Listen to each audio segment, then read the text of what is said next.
The large ship hung silent in space. Its dark metal hull reflected no light. Inside, Admiral Deho walked with quick steps through the curved hallway. His blue uniform showed his high rank in the Galactic Empire's fleet, 3 golden stars on. Each shoulder marked him as a senior officer in the assessment division. "Admiral, we are ready to begin the scan," said Officer Minna from her station. Her fingers moved across the control panel with practiced ease. Deho nodded. "Start the deep scan. I want to know everything about this planet." The main screen lit up with images of Earth. Blue oceans, green lands, and swirling white clouds filled the display. Smaller screens showed cities, roads, and flying machines. "Such a pretty world," said Tae Woo, the ship's intelligence expert. "But their technology is very basic." Minna checked her readings. "They have only reached basic space travel. They have not left their own moon in over 50 years. Their fastest ships would take thousands of years to reach the nearest star." Deho watched as the screen showed humans going about their daily lives. They drove simple ground vehicles. They lived in buildings made of basic materials. They communicated with primitive wireless devices. "What about their weapons?" he asked. Tae Woo brought up new images. "They have nuclear bombs, but very few compared to what they could make. They have not used any in war for over 80 years. "Strange," said Deho. "Why would they create such weapons and then not use them?" "Their history shows constant war," Minna added. "Yet they seem to hold back from total destruction. It does not make sense." The Admiral walked closer to the main screen. He studied the humans with careful eyes. "What about their society structure?" "They are divided into many nations," said Tae Woo. "These nations often fight each other over resources, land, and beliefs. Yet they also trade and help each other after natural disasters." "Contradictory behavior," Deho noted. "Very unusual for a young species." For 3 days, the alien ship watched Earth. They recorded television shows, radio signals, and internet data. They studied human history, science, and art. They analyzed military forces, political systems, and social patterns. On the 4th day, Deho called his senior staff to the command room. "I have reached my decision about Earth," he announced. The room grew quiet. Everyone knew this was important. The Galactic Empire had strict rules about new planets. Each world received a threat rating from 1 to 5. This rating decided how the Empire would deal with the planet. "Level 5 means immediate destruction," Deho reminded them. "Level 4 requires military occupation. Level 3 calls for secret agents to weaken their society from within. Level 2 means simple observation. Level 1 is for planets with no intelligent life." Minna spoke first. "Their technology suggests Level 2, Admiral." "But their aggressive history points to Level 3, argued Tae Woo. "They seem naturally violent." Deho raised his hand for silence. "I have studied all the data. These humans are puzzling. They fight, constantly, yet place limits on their wars. They have weapons that could destroy their world but choose not to use them. Their entertainment shows them defeating advanced aliens, despite having no real space defense." He turned to face the main screen where Earth slowly rotated. "Most importantly, they show no signs of advanced technology. Their fastest ships use chemical rockets. Their computers are primitive. Their energy sources are inefficient. They cannot detect our presence even when we orbit directly above their military bases." Sunmi, the weapons officer, spoke up. "Admiral, what is your decision?" Deho took a deep breath. "Earth classification, threat level 2, primitive but unpredictable. The Empire will continue standard observation but no direct contact." He pressed his hand to the scanner, making the rating official. The computer recorded his decision and prepared to send it to Imperial Command. "Prepare a full report for High Command," Deho ordered. "Include all our recordings and analysis. They will want to know why Earth shows such unusual development patterns." As the staff left to complete their tasks, Deho remained alone watching the blue planet. Something about Earth bothered him. He could not explain the feeling, but his instincts, honed over 300 years of service, told him there was more to these humans than they showed. "Computer, show me human warfare through history," he said.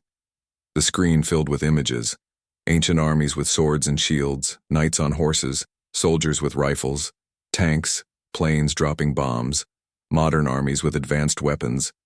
Now, show me their fiction about alien invasions, he added.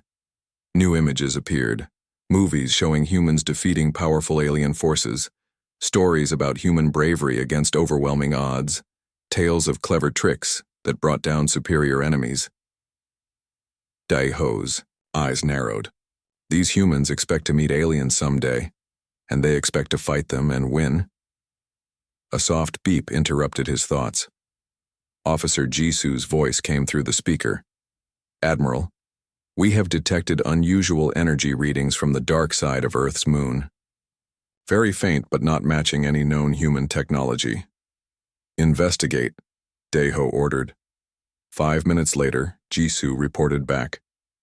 The signal is gone, sir. We cannot locate its source. Was it a malfunction in our sensors? No, Admiral. The signal was real but very brief. Dai-Ho frowned.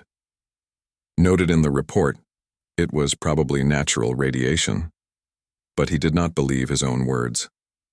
His feeling of unease grew stronger. Unknown to Dai-Ho and his crew, deep beneath the lunar surface in a facility hidden from alien sensors, humans in advanced uniforms watched the Imperial ship with great interest. They've completed their assessment, said Director Hanji, looking at screens showing the alien vessel.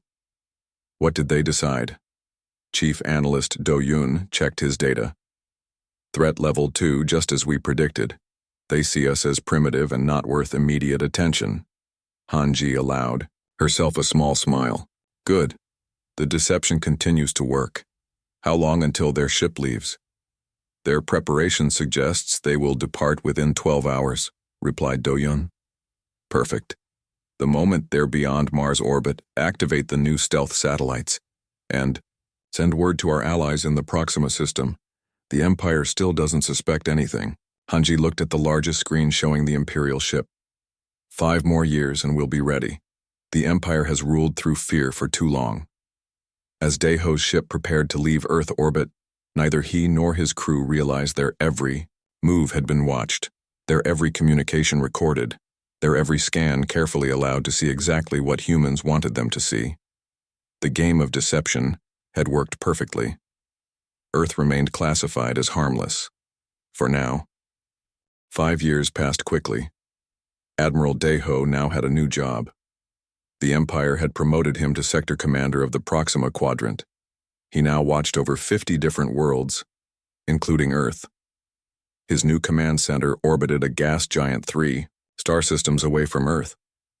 Commander, today's reports are ready, said Jisu, now his chief communications officer. Dai-Ho nodded. Each day he received updates from all planets under his watch.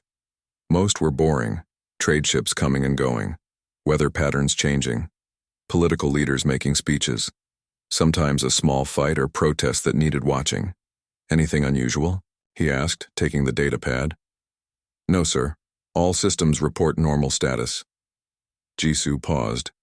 Except what? We should have received the daily update from Imperial Command 2 hours ago. It has not arrived. Dai-Ho frowned. The Empire was never late with important communications. In 300 years of service, he had never seen a missed update. Check the relay stations, he ordered. Perhaps there is a technical problem. Jisu turned to her console and sent the message. They waited. No answer came. Try the emergency channels, Dai-Ho said, feeling a small worry grow inside him. Jisu sent messages on all special frequencies. These were only used in times of crisis. Still, no answer came. Hours passed. The command center grew quiet as more officers noticed the silence from Imperial Command. Sir, said Jisu with fear in her voice. We have received a message from Sector. Commander Yujin in the Epsilon Quadrant. They also report no contact with Imperial Command. Dai-Ho's worry became real fear. What about the Gamma Quadrant? The same, sir. Commander Bayek reports complete silence. Dai-Ho stood up and walked to the main view screen. Show me the Imperial Network status. The screen lit up with a map of the Empire's vast territory. Normally, thousands of green lights showed active communication hubs. Now, large sections showed red. No signal. "This is impossible," whispered Daeho. Security Chief Hyun-ki entered the room quickly. "Sir, we have received broken messages from the core worlds." "What do they say?" Daeho demanded. "They are not clear, sir." "Many words are missing, but they speak of attacks, massive destruction, fleet bases destroyed, government centers burning." "Attacks? By whom?" "No force in the galaxy can challenge the Imperial fleet."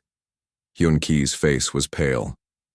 "The messages do not say, sir, but they report simultaneous strikes on 17 major worlds. All defenses were bypassed. No warning came before the attacks." Daeho could not believe what he heard. The Empire had ruled for 12,000 years. Its fleets controlled 200 star systems. Its technology was the most advanced in known space. How could anyone attack it so boldly? "Order all ships in the quadrant to battle readiness," Daeho commanded. "Double the watch on all planets. I want hourly reports." For days, the silence from Imperial Command continued. More broken messages arrived from worlds closer to the center of the Empire. Each told the same story: sudden attacks, perfect coordination, unstoppable forces. On the fifth day, Fleet Captain Sun-mi brought new information. "Sir, the Zeta relay station has sent visual data before going silent." She placed a data crystal in the viewer. The screen showed orbital images of an Imperial core world. Daeho recognized it as Terrace Prime, home to the Empire's largest military academy. The planet's orbital defenses were destroyed. Huge ships of unknown design moved through the debris. Energy beams cut into government buildings below. "Freeze. Image," ordered Daeho. "Magnify Section 4. The screen zoomed in on one of the attacking ships. Its design matched nothing in Imperial records. "Has anyone claimed responsibility for these attacks?" Daeho asked. "No, sir," replied Hyun-ki. "No demands have been made. No war declaration. No communication of any kind from the attackers." Daeho turned to his staff. "We must prepare for the worst. The Empire may be in serious danger. We will gather all ships and defensive resources in this sector." "Sir," said Minna, who now served as his science advisor. "Should we not send ships to help the core worlds?" "No," replied Daeho firmly. "That may be exactly what the enemy wants, to draw our forces away from our positions. We will defend what we can where we are." As weeks passed, more worlds went silent. The pattern was clear. The unknown enemy was moving outward from the Empire's center, taking planet after planet. No Imperial forces seemed able to stop them. In his private quarters, Daeho could not sleep. He kept thinking about the enemy's strategy. It was brilliant. First strike at the heart of command, then spread outward, cutting off communications to prevent a unified response. He turned on his personal screen and looked at old files. His mind returned to his assessment mission from 5 years ago. Earth, that small blue planet with its strange, warlike yet restrained people. "Computer, show me the latest observation data from Earth," he said. The screen showed normal activity. Humans going about their lives, their primitive ships making short trips to their space station and moon base, their simple satellites orbiting, their world. Nothing had changed. Yet something about Earth bothered him deeply. "Computer, compare Earth's military doctrine from their history with the current attack pattern against the Empire." The computer worked for several minutes. Then it displayed its analysis.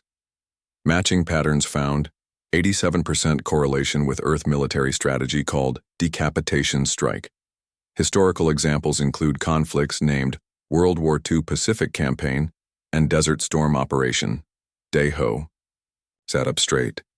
Could it be possible? No, surely not. Humans were too primitive. Their ships were too slow. Their weapons too basic. The distance between Earth and the Empire's core worlds was too great. Yet the strategy was undeniably similar. A signal chime interrupted his thoughts. "Admiral, please come to the command center immediately," said Hyun-ki's voice. When Daeho arrived, his staff looked shocked. Sir, we have received a direct communication request, said Jisoo. From whom? From Earth, sir. Daeho felt his blood run cold. Earth? How is that possible? They don't have technology for deep space communication? Unknown. Sir, but the signal is clear and strong and… Jisoo hesitated. And what? And it uses an old imperial diplomatic code, one that hasn't been used in over a century. The room fell silent. Everyone understood what this meant. Somehow humans knew they were being watched. They knew imperial codes, and they had chosen this moment when the Empire was under attack to reveal this knowledge. Put it on screen, Daeho ordered, his voice barely steady. The screen lit up, showing a human female in a simple gray uniform. Her face was calm and confident. Admiral Daeho, she said in perfect imperial language. I am Director Hanji of Earth Defense. We need to talk about your Empire's current problem, and about why you should have given us a higher threat rating. Daeho stared at the screen, his worst fears confirmed. Earth was not what it had seemed, and now, the Empire was paying the price for that mistake. Admiral Daeho stared at the human on the screen. His mind raced with questions. How did this woman know his name? How could she speak the Imperial language? How did Earth possess deep space communication technology? I demand to know what connection Earth has to the attacks on the Empire, Daeho said, trying to sound strong. Director Hanji's face showed no emotion. Admiral, we are willing to discuss everything, but not over this channel. We invite you to meet with us on our station orbiting Earth. You may bring 2 officers with you. Hyun-ki stepped closer to Daeho. Sir, this could be a trap. If we wanted to destroy your command center, we could have done so already, Hanji said calmly. We know your exact position, the strength of your shields, and the number of ships under your command. This statement sent a chill through the room. Such information was top secret. We will expect you in 3 days, Hanji continued. Safe passage is guaranteed. The screen went dark. For hours, Daeho and his senior staff argued about what to do. Some thought it was too dangerous to go. Others believed they had no choice. If Earth is somehow connected to the attacks, we need to know how. Daeho finally decided. I will go. Captain Sunmi and science advisor Min-ah will come with me. 3 days later, Daeho's small ship approached Earth. What they saw shocked them. Hidden in orbit behind the moon was a massive space station. It was nothing like the primitive International Space Station shown in their observation records. This structure, Min-ah whispered as she studied her scanner. It uses materials and technology not in our database. The ship docked smoothly with the station. When the doors opened, Daeho was surprised to see no armed guards waiting. Instead, Director Hanji stood alone in a simple corridor. Welcome, Admiral, she said with a small bow. Please follow me. They walked through the station. Daeho noticed that parts of it used designs from different alien cultures, including some imperial styles. They passed humans working calmly at advanced computer systems that no Earth nation should possess. Hanji led them to a large meeting room. A group of humans sat around a round table. They wore different uniforms, showing they came from various Earth nations. Admiral Daeho, this is the Earth Defense Council, Hanji said. We represent all major powers of our world. An older man with gray hair stood up. I am General Unseo. Please sit down.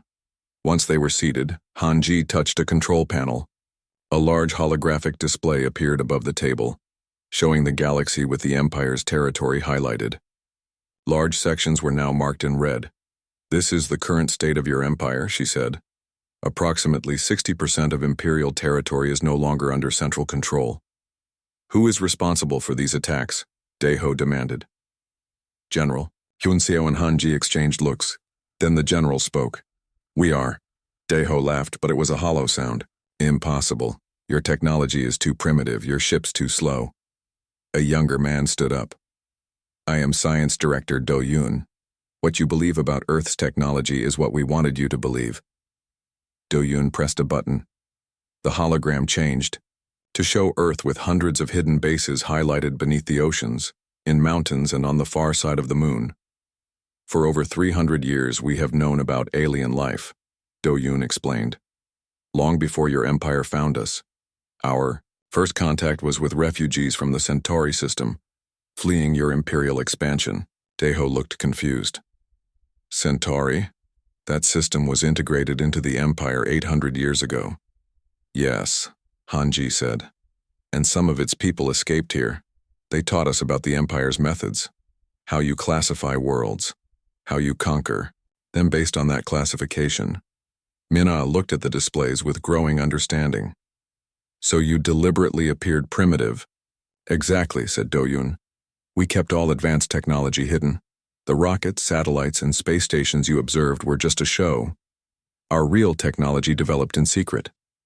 General Yoon Seo continued the story. When your assessment ship visited 5 years ago, we monitored everything. We allowed you to see only what we wanted you to see. When you classified us as threat level 2, we knew our deception had worked. But why attack the Empire now? Asked Sunmi. What changed? Hanji's face grew serious. We discovered that despite our low threat rating, the Empire still planned to absorb Earth within 20 years. We found this in data taken from your ship during its assessment mission. Daeho shook his head. I had no knowledge of such plans. We believe you, Hanji said. You made an honest assessment, but the Empire's leadership had other ideas. Do-Yoon touched another control. The display showed ships of unusual design. With help from other worlds that had been conquered or threatened by the Empire, we built a fleet unlike anything your forces have seen. We used technology based on principles your science doesn't recognize. And you launched a surprise attack on the core worlds, Daeho said quietly, finally understanding. Yes, confirmed General Yoon Seo. A classic human military strategy. Cut off the head, and the body will fall. But the death toll, the destruction, Sunmi looked horrified, has been minimal, Hanji said firmly. Our strikes targeted communication systems, defense networks, and government facilities. We disabled, not destroyed. The imperial leadership has been captured, not killed. Daeho looked shocked. Captured? The entire Imperial Council? Yes. They are being held on a secure world until a new galactic government can be formed. Mina looked at the humans with new respect. So Earth is not just fighting the Empire. You're trying to replace it. Do-Yoon nodded. Not with another empire, but with an alliance. A community of worlds where all species have equal rights. General Yoon Seo turned to Daeho. Which brings us to why you are here, Admiral. Many Imperial worlds are now without leadership or protection. Some have already asked to join our alliance. Others are waiting to see what happens. And what does happen? Asked Daeho cautiously. Hanji smiled for the first time. That depends, partly on you. You command respect among many worlds in this sector. You could help them transition peacefully into the new alliance. Daeho was silent for a long moment. His entire career had been in service to the Empire. But he had also seen the Empire's flaws, its arrogance, its cruelty to conquered peoples. What guarantees do these worlds have under your new alliance? He asked finally. Full autonomy in local matters, protection from outside threats, free trade, technology sharing, and most importantly, no more classifications that decide a world's fate without its consent. Daeho nodded slowly. I will need to see more details to understand what this alliance truly offers. Of course, Hanji said. We have prepared complete information for you. As they left the meeting room, Daeho paused in a corridor with a large window facing Earth. The blue planet turned slowly below. All this time, he said quietly to Hanji, you were watching us, while we thought we were watching you. Yes, she replied. An important lesson, Admiral. Never judge a species only by what they show you. Daeho looked at Earth with new eyes, not as a primitive world to be studied, but as the home of a species that had outplayed the greatest empire the galaxy had ever known. I begin to understand why your entertainment always showed humans defeating advanced aliens, he said with a small smile. We have a lot of practice imagining it, Hanji answered. Now we've done it. 6 months passed. The galaxy had changed forever. Admiral Deho stood on the observation deck of the new Alliance Center, which orbited Earth. He watched ships come and go, vessels of many designs from dozens of worlds. Some were Imperial, ships now serving the Alliance. Others were Earth ships, their advanced technology no longer hidden. "Still getting used to the view?" asked Hanji as she joined him. Deho nodded. "It is strange to see Imperial ships flying alongside vessels we once knew nothing about." After the fall of the Empire, Deho had made a difficult choice. He had decided to help the new alliance bring peace to the former Imperial worlds. Many of his officers had joined him. Others had refused and now lived on planets that still rejected Alliance membership. "The Rigel system has just signed the Alliance agreement," Hanji said. "That makes 78 star systems now part of the new order." "And how many still resist?" asked Deho. 5 in your former sector. We continue to speak with them, but we do not force them to join." This policy still surprised Deho. The Empire would have simply conquered any world that refused to obey. The Alliance approach was very different. Lieutenant Che-Wan, a human officer now working as Deho's assistant, arrived with data tablets. "The reports from the Proxima region, sir," she said, handing him the devices. 23 former Imperial colonies have accepted the autonomy protocols. Deho reviewed the information. The transition was going better than he had expected. Many worlds that had suffered under Imperial rule were eager to join an alliance that promised them freedom and protection. "Come," said Hanji. "The Council is meeting in 1 hour. They want to hear your report on the transition efforts." As they walked through the station, Deho marveled at how smoothly humans worked with various alien species. Some were former enemies, yet here they cooperated as if they had been allies for centuries. "I still don't understand how you achieved all this," Deho said. "How did Earth become the center of such a massive alliance?" Hanji guided him into a small meeting room where they could talk privately before the council session. "It began with the refugees," she explained. "When the first aliens came to Earth 3 centuries ago, they were running from Imperial expansion. We hid them. We learned from them. But why did they trust humans? We were primitive compared to them. Sometimes, Admiral, being primitive has advantages. The Empire ignored Earth because we seemed harmless. This made us the perfect hiding place." Deho thought about this. "And as more refugees came, we learned more." Hanji nodded. "Technology, languages, cultures. We built hidden bases. We made contact with other worlds that feared the Empire. But the coordination, the ships, the weapons, all hidden from Imperial scans for centuries," Hanji smiled. "Humans are very good at keeping secrets when we need to, and we developed technology specifically designed to be invisible to Imperial sensors." She touched a control panel, and a hologram appeared showing Earth's solar system. Hundreds of small dots appeared around Earth, Mars, and in the asteroid belt. "Hidden bases," Hanji explained.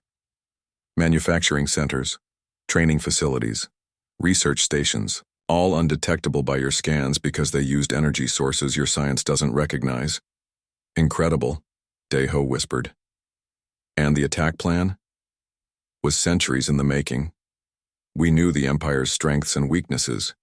We knew their protocols, their response patterns, their contingency plans, and most importantly, we knew their arrogance.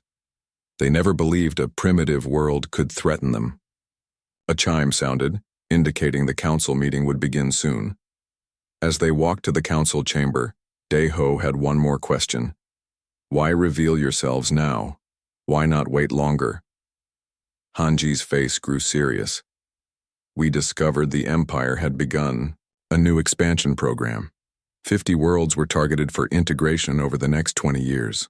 Earth was on that list, despite our low threat rating." "I never saw such plans," Deho said. "No. They were known only to the highest levels of Imperial leadership. We found them when our agents accessed the central database on the Imperial homeworld." They entered the council chamber. Representatives from dozens of worlds sat in a large circle. Some were human. Others were various alien species. Some Deho recognized. Others he did not. General Yunseo stood at the center, addressing the group. The transition continues as planned. 78 systems have now formally joined the alliance.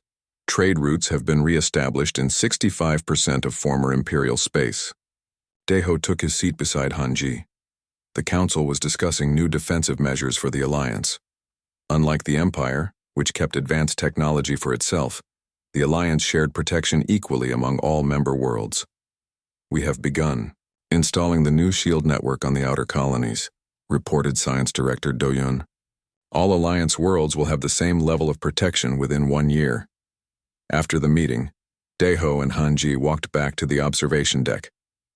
The view of Earth below was beautiful in the station's artificial night cycle. "I've been meaning to ask you," Daeho said. "The technology you used against the Empire, will it now be shared with all Alliance worlds?" Hanji nodded. "That is the foundation of our agreement. No secrets, no hierarchies of power based on technology. All members receive the same benefits, the same protection." "The Empire stood for 12,000 years, Daeho said thoughtfully. "What makes you think this alliance will last?" "Because we build from choice, not fear," Hanji replied. "The Empire forced worlds to obey through military might. The alliance invites worlds to join for mutual benefit." They watched as a group of ships departed from the station, heading to various alliance worlds with supplies and technical teams. "You know what I find most remarkable?" Daeho said after a while. "What's that?" "That humans hid their true nature for so long. You let us believe you were divided, primitive, and harmless." Hanji smiled. "We were divided, Admiral. Earth has many nations, many cultures, many beliefs. We still argue and disagree, but we learn to work together when facing a greater threat. And the primitive technology was partly real. We didn't have faster-than-light travel until we learned it from refugees. But humans have always been good at adapting, at learning, at taking ideas and improving them." Daeho nodded slowly. "I understand now why my assessment of Earth was so wrong. I saw the divisions and the visible technology. I didn't see what united you or what you kept hidden." "A lesson for the future," Hanji said. "Never judge a species, only by what they show on the surface." As they watched Earth turning slowly below them, Daeho realized that the galaxy was entering a new age. The Empire had fallen not to a superior military force, but to a superior strategy, patience, deception, and perfect timing. And it had all begun because one small blue planet had been classified as harmless. "Level 2, Daeho said with a small laugh.